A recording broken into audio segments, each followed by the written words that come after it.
Welcome, and thank you so much for joining us for another episode of Start the Week with Wisdom. I'm your host, Bridget Burns, Executive Director of the University Innovation Alliance. And I'm Doug Lederman, editor and co-founder of Inside Higher Ed.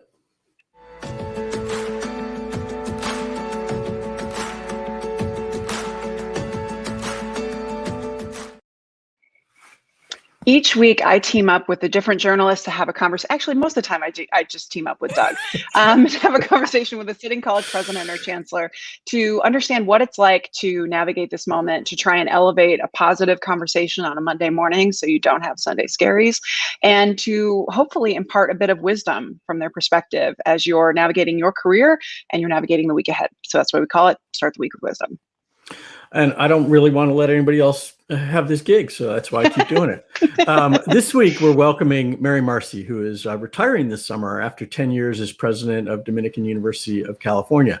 Prior to beginning her leadership in 2011 at Dominican, she was provost at Bard College and oversaw Bard's, had a role in Bard's campus, right at Simon's Rock. Yeah. And she's worked at a range of public and private institutions, and we're glad she's here. Welcome. Thank you. The weekly wisdom part is a little bit intimidating when you come on as president, but then you see that you two are hosting it. It's like, we'll be fine. So. Well, we'll make anything seem like wisdom. There you go. Anyway, so we're really excited that you can make this time with us. I was first introduced to you. I think we were in part of some kind of a virtual Zoom happy hour, and I noticed that you were saying very smart things, and so I said, oh, we got to get her on the show. So delighted that you can make the time. We typically start by just trying to get a sense of kind of what's it like in your world right now. So just how are you holding up right now? Yeah, this is the last week of the semester for us, and which means last week of the academic year, and something like 16, 18 months of being mostly virtual. You will see behind me the stairs leading up to our third floor. When we started this, I was lots of people. I was, Zooming from the dining room table, and eventually I got banished to the third floor when it looked like this was going to go on for a while. And this has become my new office. And I know every place has been different this year. We've stayed virtual all year long, and actually had one of the more emotional experiences I've had as a college president last week, a very cool experience where because we knew we were going to be virtual through the year, and we knew that graduation was going to be virtual again. We had a drive-through celebration of our graduates. So because almost everybody's vaccinated now, for at least the adults, the faculty and staff on campus, we all got our regalia on, we masked up, and we lined Acacia Avenue, which is the main avenue coming through campus. And students had to stay in their cars, in their bubble, whatever they wanted to define that as. But then they came through slowly, one at a time. We gave them swag, we gave them roses, we gave them honors. Mostly we cheered a heck of a lot. And and you can imagine when you say you just have to stay in your car, in your bubble. We had some cars that were clown car-like in terms of number of people in there. We had dogs, we had people coming out the roofs. It was great. And I think that the power of being back together as community for the faculty and staff was enormous. And then seeing our students and celebrating our students when they weren't sure they were going to have that was really special. So that's what our end of year is kind of looking like this year. I think we're going to have a really interactive virtual commencement, but it's still virtual. That was kind of an additional piece to share with them. And now, of course, they want to do it that way. They want to do that every year in addition to the big tent and the speakers.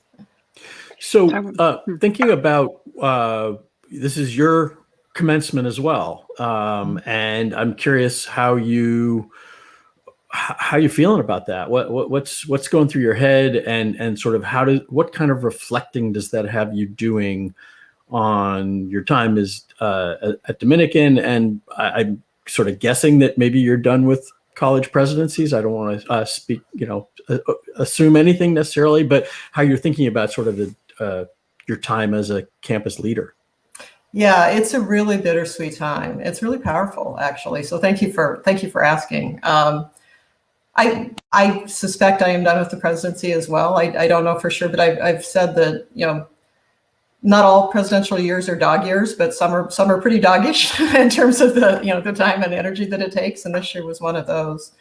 I'm going to be the president in residence at Harvard next year at the Harvard Graduate School of Education and do some work there and reflect. And I think one of the things that has happened this year, because it's a pandemic year, which is good and bad, is the good is my learning curve, my relationship and reliance on the board, the team, the community has really strengthened. The learning curve has grown, enormously because of everything we need to do. At the same time, some of the things that you kind of would normally happen at the end of a presidency in terms of time to reflect, the swan song part has not happened nearly as much. So I'm hoping to make a little space for that once we get through the next month and a half, basically. But it's still a pretty intense time, and we still don't know exactly what things are going to look like next fall, and so there's still a lot of uncertainty. What we're certain about is our mission. What we're certain about is the kind of basic ways in which we're going forward. And I would say the biggest thing this year, which has been really satisfying, is simply that the timing of this was not contingent on the pandemic. It was kind of in sequence for a while. We completed our strategic plan this year. Our strategic plan was called Dominican at 130. Dominican turned 130 this year. And so it's really a natural arc to my career. And it's been satisfying to see, not in how we expected with the strategic plan, how it's helped, right? So we thought that this was going to help in very particular ways in propelling the institute forward. I think it is going to do that. But the fact that the plan was almost complete when the pandemic started has actually been really essential to our ability to get through it without furloughs and layoffs and in relatively good shape. I'm curious about, so you have led for quite some time. You have a breadth and depth of experience. And I'm just wondering how your leadership has changed for you personally. And granted, I'm also hearing you that you haven't been able to fully process, but I'm just wondering, like, at some point you perhaps might have reflected on that, if the pandemic had happened 15 years ago, how would you as a president have handled things differently than you did now? Is that a place where you can see some growth in your leadership, and what is that growth?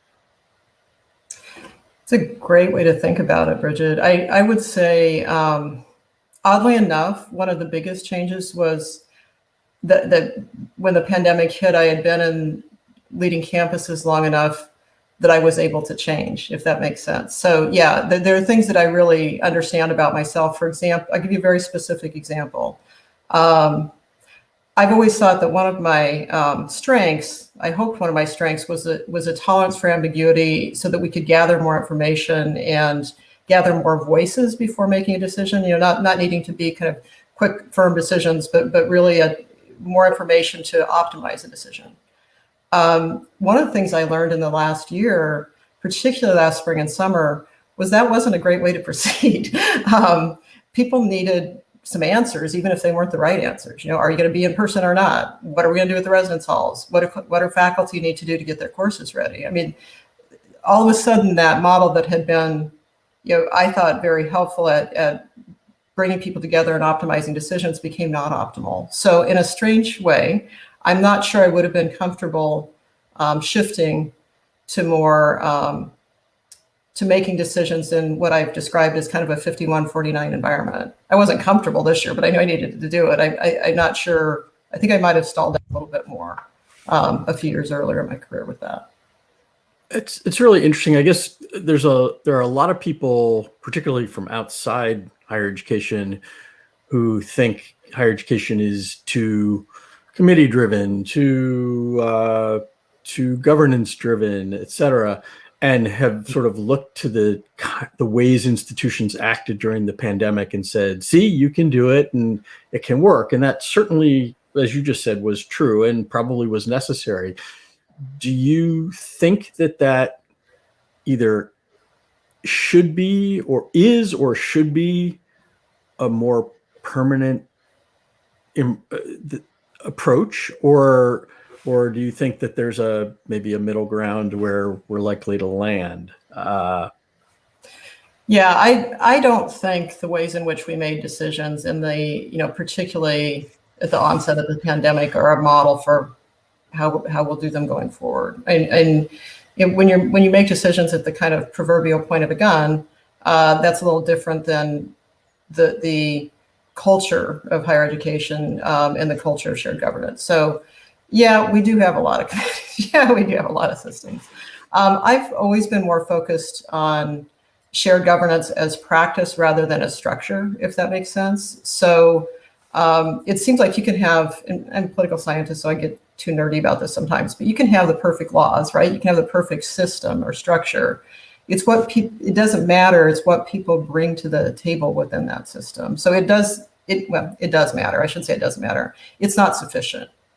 And so what I look at when I think about shared governance and change management is how we communicate within those systems. You can get bogged down in too many processes and too many committees. You can make decisions too fast. So, the question of shared governance is, how do you lead a conversation within that space so it's moving forward enough to have momentum, forward enough to lead to something, but not moving so fast that people are left behind or voices aren't heard. And voices being heard is different than everybody agreeing. So what I think in that sense, the idea that, well, higher ed can just be nimble now, was a little bit, and it wasn't quite accurate. And I do think we can be nimble when we need to be. But the notion of, gosh, we changed and that was great, I don't buy. Just because we all went online last spring doesn't mean we did it well. We did it because we had to. We got better this year for those of us who stayed virtual because we put a ton of professional development into it. We spent all summer trying to get our systems in place so that, and we put a lot of energy into making sure students had the supports they need so they could access it. So if I think about positive learnings from the pandemic, I think that for us at least, we're absolutely focused on student success. There's no question about what our mission is, right? And that means that we also need to be focused on faculty and staff success and letting everybody work within an environment that allows them to be effective. So one of the big learnings last year was that we took all of the energy that we had and shifted it to faculty and staff development and student access to technology, student access to systems. And that's, that is a takeaway. It doesn't mean we weren't doing some of it before, but that laser focus became very real very quickly. So I'm curious because you're going to be transitioning soon. Now, I know that typically there's like a 100-day plan being developed for the next president, and often I find that those are written by the foundation. But I'm wondering if you're leaving any guidance or instruction for them. And in particular, as maybe it's even just for yourself, as you think about the next 6 months for your successor, what do you think is the most important thing for them to do or focus on for your institution to continue to thrive? I'll give you a shorter answer and a slightly longer answer. So the shorter answer is actually relationships. At a campus like ours, 1,800 students, we accomplish things by trusting each other, by building each other's strengths. And those relationships became so key in the last year. So as we come back to an in-person setting, as we come back to, and I know we'll do more we'll learn from the pandemic. I know we'll do things more virtually. We may have more hybrid options, work and classes both. But ultimately, what's going to make it work is not just those specific decisions. It's making those decisions in the community that we've developed. So that's the fairly short answer. The larger question about, where Doug was talking about what are you reflecting, and you're kind of talking about what's next. It's my last, as long as the last commencement, it's my last board meeting coming up this week. And so I wrote a piece for the board that's kind of a reflections and what's next piece. It's not terribly long, but it's, into, through, and coming out of the pandemic. And I think of it as like a runner that's run a marathon, or I'd say a horse that's just finished the Kentucky Derby, but that didn't go well today. So but you have to, after an intense experience like that, you kind of have to assess where you are. So the document was, here's how we were positioned coming into the pandemic. Here's what kind of allowed us to be in a reasonably good pace when we started. Here are the key choices that we made coming into kind of going through it. And the biggest choices we made were we had a task force of the board and senior leadership that communicated a lot with campus that said one-time losses are going to be filled with one-time funds rather than through, kind of annual deep cuts. And we took a 15% budget cut this year. That's a big cut for a small institution that's not wealthy. But we said we're going to focus on one-time losses, get one-time funds, and make sure that we maintain the continuity of the long-term vision health of the campus. And we're going to protect jobs, and we're not going to furlough people unless we have to. And we made that clear. Those decisions then, I think, have positioned the institution going into the next step to say, not that everything's always going to stay exactly like that, but there's a value placed on institutional continuity, on student success, and that's where we build from. In terms of the next big steps, then we have one of the things that allowed us to get through the pandemic reasonably well is that we had implemented a lot of things around what we call the Dominican experience, which really improved students' success and student perseverance, dramatically. At the same time, we have a lot of program innovation going on. And so if I look right now at our preliminary budget for next fall, we've got 3 or 4 new programs coming on at the same time that we've got momentum around that Dominican experience. So I don't know what the new president does with that, but those are kind of the pieces that they're inheriting a campus that's not saying, okay, we got that figured out, it's all good. You're inheriting a campus that has a spirit of innovation and some exciting new things that I think will help. When you think about sort of the moment and again, anytime you're talking about higher education, it's silly to talk about a we because there's really so many we's within that. But I guess many institutions are emerging from this moment. Again, probably given a pathway through the stimulus funds and other things to sort of get through. Probably a lot of places are in a lot better shape than they thought they would be in a year ago. How they compare to 2 years ago probably varies, but probably not as good. But I guess in terms of the moment you generally think of institutions being at, what do you think about being a leader now of an institution or maybe about to become a leader? And what are the big what are the big jobs of a president and a campus leader at this particular moment? Again, thinking about maybe leaving out the places that are in terrible condition and in about to fail or whatever, and then the places who have nothing to worry about, the relatively small number of those, but everybody else in the middle, the really vast middle. What do you think what are the biggest demands and expectations and needs of a president in that moment? I think the pandemic it's a pretty big distraction, but it's been a distraction from some fundamentals, right? So I think the biggest change in the presidency in the last, I would say, decade or so is that stewardship is not sufficient for the mass majority of institutions. I think for a lot of institutions, stewardship was sufficient for a long time, not for every place, but I think the number of institutions that can just say steady as it goes are pretty small now. Yeah. And so I think the biggest need for institutional leadership is effective change management and innovation, doing within the focus of the mission, doing it over time, not looking for quick fixes and simple solutions. There really aren't that out there. If there were, we'd all be doing them. We're pretty good copycats in higher ed, and being really, really clear about the mission and the strengths and weaknesses of your own institution, right? Not getting caught up in how do I compare to someplace down the road or where do we rank news or whatever, but actually having great clarity about what you can do well so that you can do something with that and build it.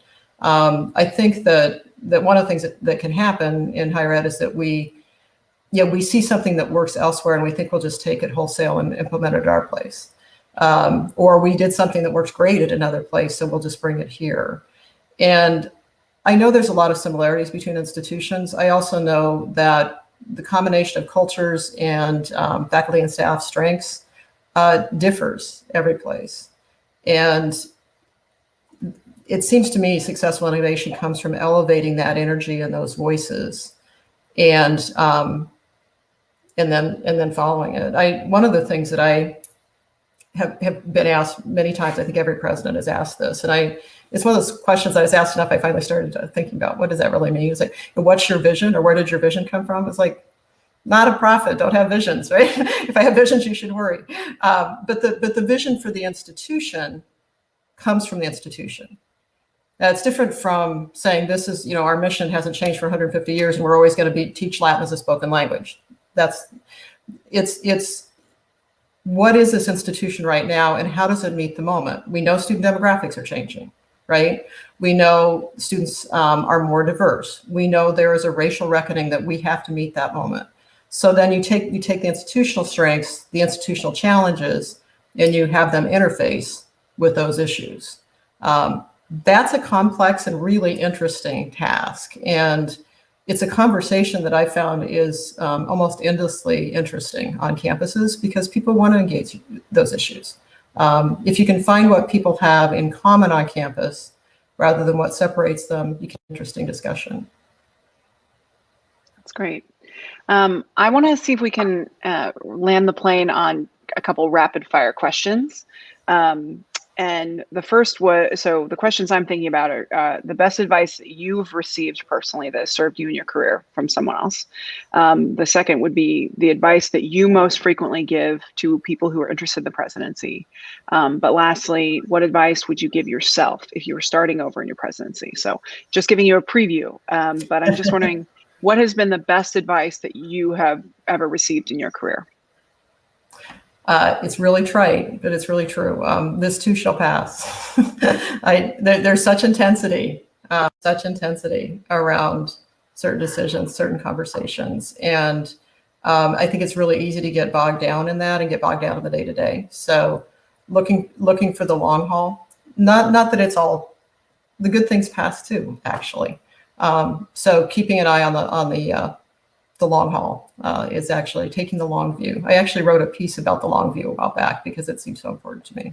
So that would be the flip side, the happier side of it is take the long view. And what is the advice that you, if I'm now you're, especially as you go to Harvard, you're in this position of giving advice to people who are aspiring to the presidency, thinking about the presidency, or who are about to start. And what do you tell them different? Other than that piece of advice, what advice do you give them most frequently?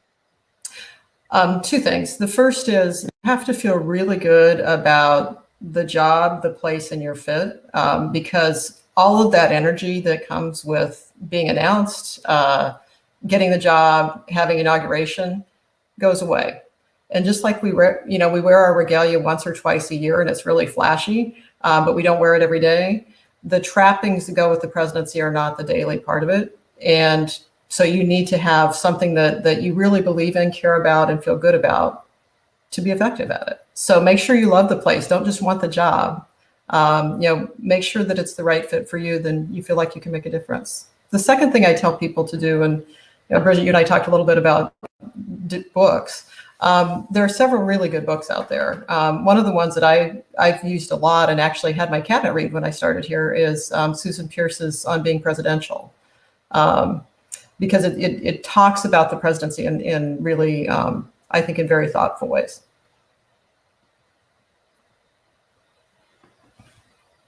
Just trying to make sure I get that. I haven't read that one. That's a great recommendation. So the last question then is, what advice would you give yourself if you were starting over as a baby president, coming in? What would you, and it could be back when you're starting at Bard, in this kind of a leadership role, what do you wish that you knew then that you know now?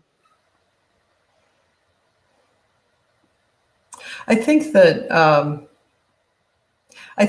would emphasize something I knew but didn't trust, which is that successful leadership is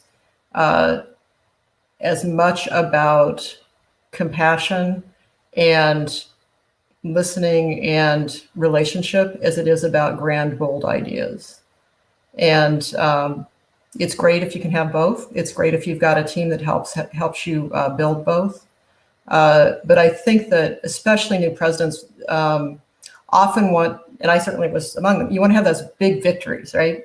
You want to come in and have some great big success that's highly visible, and sometimes you can, and it's great. You know, the big gift that comes in the first year, or some kind of partnership or initiative that gets lots of attention. But actually, those are not the things that sustain over time either. And what sustains over time is a combination of great ideas and energy and relationships and compassion. That's great advice. All right. Well, thank you so much. And I don't know, Doug, if you had anything else, but otherwise, I feel like I feel like I'm going to integrate that perspective now in the rest of my week. I think that's great advice to end with. So thank you so much for spending this time with us today. We've really appreciated you imparting your wisdom and for your leadership. So really look forward to hearing if anything changes over the next month in terms of even further chance for you to reflect and advice to offer. Next week, we'll be speaking with Mark Becker, the president of Georgia State University, who is also about to retire. So getting a bit more of this kind of retrospective perspective and hearing about how folks are looking at things as they're, in their last few months. So thanks so much for being here today, and we will see you next week. Take care, Mary. Thanks. Great to talk to you. Bridget. Bye.